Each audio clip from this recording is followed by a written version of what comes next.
Hello, my name is John Hernandez. A few weeks ago, I published an article in El Sol de Mexico about remittances. As I often do, I later turned it into a video on YouTube.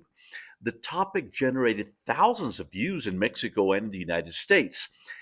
That interest wasn't just about money, in my opinion. It revealed how Mexicans living abroad are reading the current moment in Mexico and assessing their own future in the United States.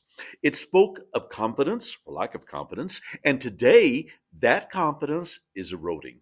Remittances reflect confidence, not just money. In 2025, Mexico received 61.791 billion in remittances, a huge figure, but 4.6% lower than in 2024. According to the Bank of Mexico, this is the first annual decline since 2013, after more than a decade of continuous increases. Remittances don't fall on a whim. Remittances fall when the environment changes. Maria lives in Zacatecas. Her son has been working in Houston for over 10 years and sends money to her every month. Jose lives in Guanajuato and runs a small business that depends on supplies he buys in Texas. Neither follows foreign policy in detail, but both observe, listen, and draw conclusions. Today, they perceive signals, and those signals are piling up. Insecurity and institutional erosion weigh on the migrants' reading. Added to that, reading is the perception of insecurity, the deterioration of the violent environment, and the weakening of institutions. Things many Mexicans abroad follow from a distance, but with constant concern. Institutional erosion and uncertainty in daily life feed a sense of fragility that has already become part of everyday conversation. The FAA alert, if you remember, arrived in a fragile context. One of those signals was the precautionary alert that the FAA issued. It was a notice recommending caution to U.S. operators in the face of possible military scenarios in Mexico and other parts of Latin America. Clarifications followed, and they said there were no prohibitions, no operational impacts, and that there were really no changes for Mexican civil aviation. That's what they told us. The technical explanation came, but the message had already spread.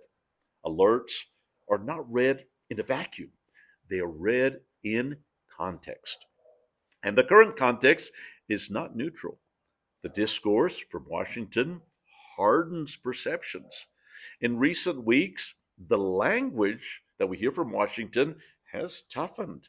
President Donald Trump publicly stated that he asked or ordered Mexico to suspend oil shipments to Cuba, and that he said something like Mexico complied or obeyed.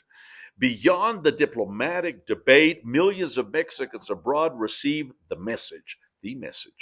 Mexico appears pressured, vulnerable, and with reduced room for maneuver.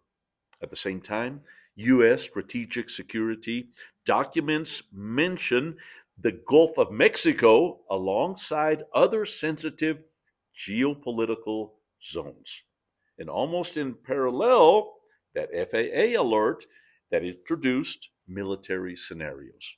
No single event on its own creates a crisis, but together they build a narrative of fragility. Migrants react before governments do. Here's a personal pause. When I worked at the presidency during Vicente Fox's administration, remittances were already being measured quite a bit.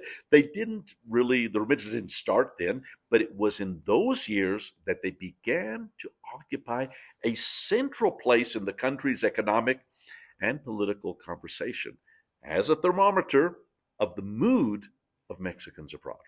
Today, that thermometer is moving again. Maria doesn't stop sending money because of an official statement. Jose doesn't reduce his money transfers because of a technical notice by the FAA. Both act because there is distrust. There is distrust in Mexico's direction. There is distrust in the stability of the bilateral relationship.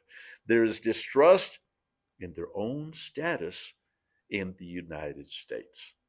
When the tone changes, behavior changes.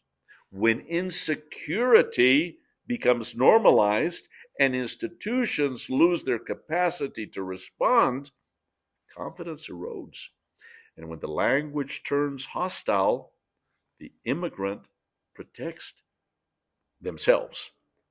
They cut spending, they increase savings, and they send less. That's why the drop in remittances doesn't just measure money, it measures confidence. It measures how Mexicans abroad read Mexico. It measures how they read the United States. And it measures how they read the relationship between the two countries. The Mexico United States relationship remains deeply integrated. Trade is still flowing. Flights are continuing. Families stay connected. But the tone has changed. And when the tone changes, behavior changes. We are not facing an open rupture. We are facing a fragile moment. Thank you very much. I hope you'll read my full article in El Sol de Mexico and follow us in our website or our social media of Mexico en la piel. Thank you.